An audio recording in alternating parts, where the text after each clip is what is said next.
नमस्कार, मैं हूं आपके साथ प्रगति चतुर्वेदी और आप देख रहे हैं हर खबर। तमाम बड़ी खबरों की शुरुआत करेंगे ट्रॉमा सेंटर से, जहां ट्रॉमा सेंटर में दवाइयों का अकाल पड़ गया है। बता दें कि झज्जर जिले के बहादुरगढ़ के ट्रॉमा सेंटर में इन दिनों दवाइयों का टोटा चल रहा है। मरीजों को बाहर से महंगे दामों पर दवाइयां खरीदनी पड़ रही हैं। यहाँ के ट्रॉमा सेंटर में बहुत सारे इंजेक्शन आउट ऑफ स्टॉक हो चुके हैं, जिससे अब स्वास्थ्य विभाग के दावों की भी पोल खुलती हुई नजर आ रही है। देखिए इस रिपोर्ट में।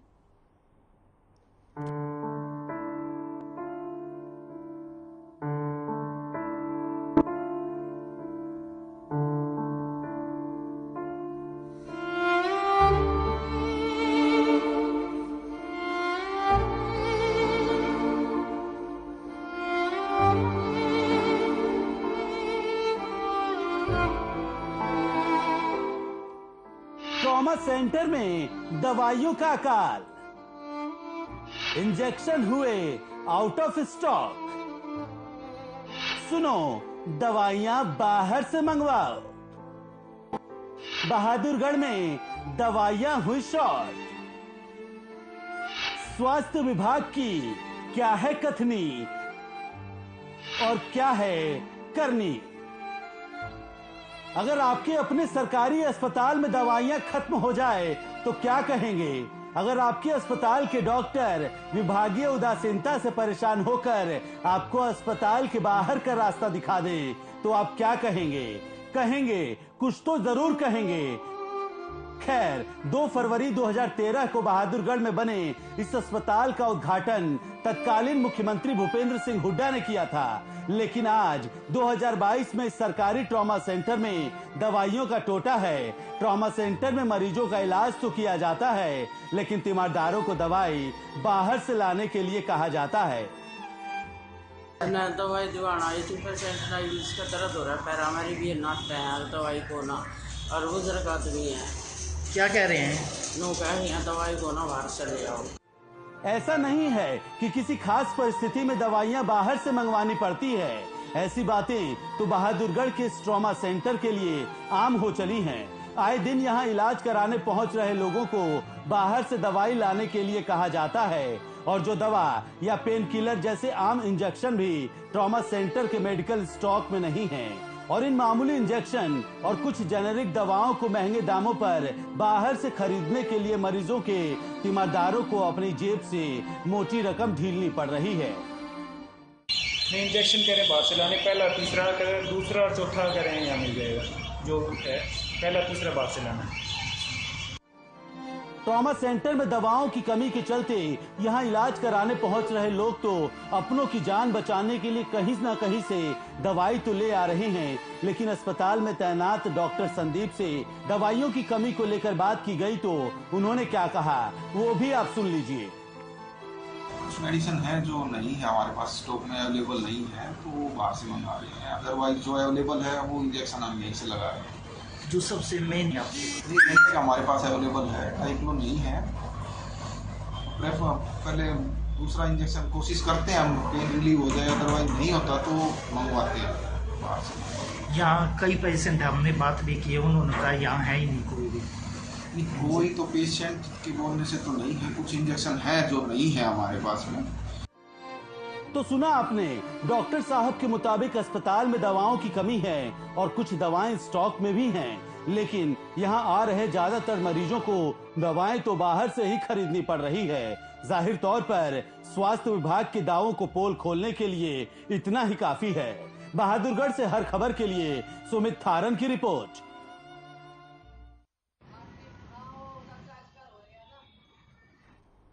तो स्वास्थ्य विभाग की कथनी और करनी में अंतर नजर आ रहा है। दवाइयों के लिए मरीजों के तीमारदारों को यहां लगातार भटकना पड़ रहा है। क्या है ये पूरा मामला और इस पर आखिर क्या कुछ लोगों का कहना है, ये तो चर्चा का विषय लगातार बना हुआ है, लेकिन इस पर डॉक्टर्स की क्या कुछ राय है ये भी हम पता करेंगे। लेकिन इस पर चर्चा करने के लिए हमारे साथ पूर्व हेल्थ डीजी वत्स जुड़ गए हैं यहाँ पर। लगातार बहुत बहुत स्वागत है आपका हर खबर पर। जिस तरह से यहाँ पर दवाइयों की शॉर्टेज नजर आ रही है, मरीजों को परेशानी हो रही है, मरीजों के परिजनों को भी भटकने के लिए यहाँ पर मजबूर होना पड़ रहा है। क्यों आखिर दवाइयों की शॉर्टेज हो रही है? क्योंकि स्वास्थ्य विभाग की तरफ से लगातार यही दावे किए जा रहे हैं कि दवाइयां यहाँ अस्पतालों में भरपूर मुहैया कराई गई हैं, लेकिन बावजूद इसके इस तरह की शॉर्टेज कहीं ना कहीं मरीजों को भी परेशान कर रही है और स्वास्थ्य विभाग के दावों को भी खोखला साबित कर रही है। हाँ, मुझसे सवाल है। जी जी जी पंकज जी, आप तक आवाज पहुंच पा रही है हमारी? आवाज सुन पा रहे हैं? जी पंकज जी, सवाल आपसे ये है कि जिस तरह से स्वास्थ्य विभाग की कथनी और करनी में अंतर नजर आ रहा है, क्या कुछ कहना है स्वास्थ्य विभाग का? क्योंकि स्वास्थ्य विभाग की तरफ से लगातार दावेदारी यही की जा रही है कि अस्पतालों में दवाइयों की शॉर्टेज नहीं है, दवाइयों का भरपूर यहाँ पे सप्लाई की जा रही है, लेकिन बावजूद इसके जिस तरह की जो तस्वीरें निकल करके सामने आ रही है वो अपने आप में कुछ अलग ही बातें बयां कर रही है। नहीं, आप बिल्कुल ठीक कह रहे हैं। ये केवल भागरोड के अस्पताल की बात नहीं है जी। आप चाहे पीएचसी लेवल पे चले जाएं, सीएचसी पे चले जाएं, मेडिकल कॉलेज में चले जाएं, हर जगह दवाइयों की किल्लत रहती है जी। और मरीजों को एक या दो दवाई हॉस्पिटल से मिलती है और बाकी दवाइयां उसे बाहर से परचेज करनी पड़ती है जी। ये कोई इसी का स्थान नहीं है। उसके बहुत सारे कारण है। समय पे दवाइयों का प्रचार ना किया जाना, क्योंकि कई बार होता है कि आपकी दवाइयां जितनी, कई बार ज्यादा मरीज वहां पर आ जाते हैं, प्रॉपर डिस्ट्रीब्यूशन, दवाइयों का प्रॉपर डिस्ट्रीब्यूशन ना होना या रिक्विजिशन ना करना, कंसर्न डिपार्टमेंट द्वारा रिक्विजिशन ना करना सेंट्रल स्टोर से, या जहां गवर्नमेंट ने परचेज किया वहां पे टेंडर लगा दिए उन्होंने, अप्रोप्रिएट टाइम पे टेंडर्स नहीं लगाए। लेकिन पंकज जी, इस समस्या का निदान आखिर कैसे होगा? क्योंकि जिस तरह से ये समस्या निकल करके सामने आ रही है, मरीज जितना परेशान है, मरीजों के परिजन भी उतना ही परेशान है। ऐसे में कहीं ना कहीं मरीजों के स्वास्थ्य के साथ खिलवाड़ हो रहा है, उनकी जान के साथ खिलवाड़ हो रहा है। कैसे मरीजों की जान को बचाया जा सकेगा? देखिए, बिल्कुल इसके लिए बहुत व्यवस्था बहुत सुदृढ़ होनी चाहिए जी, क्योंकि ट्रॉमा सेंटर में इमरजेंसी में मरीज आता है और अधिकतर केसेस में वहां पर मरीज के तीमारदार भी कई बार नहीं पहुंच पाते हैं, सीधा पुलिस लेकर आती है या कोई आते जाते व्यक्ति लेके आता है। तो ऐसे सर्कमस्टांसिस में अगर वहां पर दवाई उपलब्ध नहीं है बिल्कुल, तो ये बहुत बड़ी लाइफ थ्रेटनिंग सिचुएशन हो जाती है पेशेंट के लिए।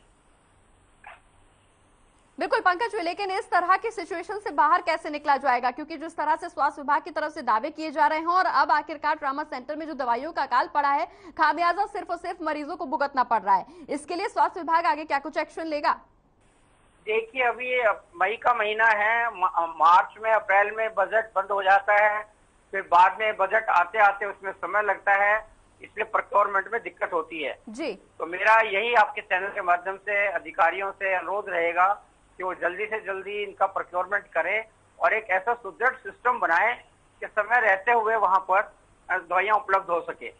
देखिए, इसके लिए 3 सिस्टम ज्यादा जरूरी हैं। एक है कि जहाँ पे वार्ड्स में जहाँ सप्लाई होनी है तो वहां पे जो कोटा है वो फिक्स हो, उसके बाद एक वार्ड वाइज स्टोर बनाया जाए ताकि वहां पे स्टॉक में रह सके, और उसके बाद एक सेंट्रल स्टोर में, और उसके बाद जो है एक डिस्ट्रिक्ट लेवल पर भी दवाइयों का अलग से स्टॉक ईयरमार्क होना चाहिए कि जब ऐसी स्थिति आती है, जो रेगुलर डिस्ट्रीब्यूशन ऑफ मेडिसिन है वो तो रहे, लेकिन अगर ऐसी स्थिति आती है कि कहीं पर ज्यादा मेडिसिन की जरूरत हो गई है तो वहां पे तुरंत प्रभाव से उनको वहां सेंट्रल स्टोर से वो चीजें तुरंत मुहैया करा देनी चाहिए।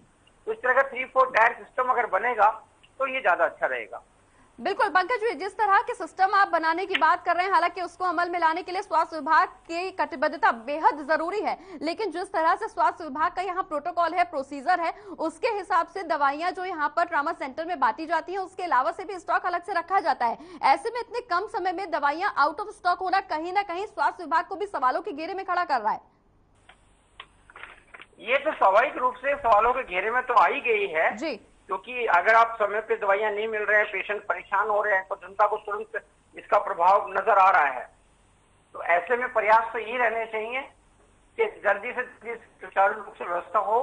अब मुझे लगता है कि आप अनिल विज जी के नोटिस में चीज आ जाएगी आपके खबर आने के बाद। बिल्कुल, लेकिन पंकज जी, सरकार की तरफ से लगातार दावे यही किए जा रहे हैं कि स्वास्थ्य सुविधाएं बेहतर की जा रही हैं, मरीजों को किसी भी तरह की कोई परेशानी नहीं होने दी जाएगी, लेकिन जिस तरह की ये तस्वीरें निकल करके सामने आ रही हैं, स्वास्थ्य विभाग की कथनी और करनी में अंतर निकल करके सामने आ रहा है, कहीं ना कहीं राज्य सरकार के ऊपर भी सवाल खड़े हो रहे हैं।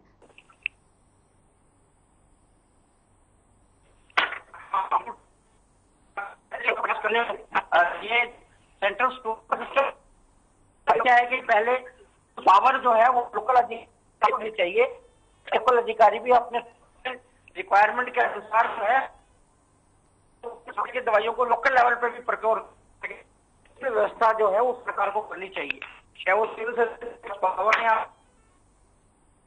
बिल्कुल पंकज जी, अब राज्य सरकार को क्या कुछ व्यवस्था करनी चाहिए, देखने वाली बात होगी। लेकिन कहीं ना कहीं इन तस्वीरों के माध्यम से स्वास्थ्य विभाग पर भी सवाल उठना अब शुरू हो गए हैं। अब देखना ये होगा कि स्वास्थ्य विभाग के साथ साथ राज्य सरकार इस पूरे मामले पर क्या कुछ एक्शन लेती है। बहुत बहुत शुक्रिया पंकज जी हमारे साथ जुड़ने के लिए, इन चर्चा में शामिल होने के लिए और अपनी बात जनता तक पहुंचाने के लिए।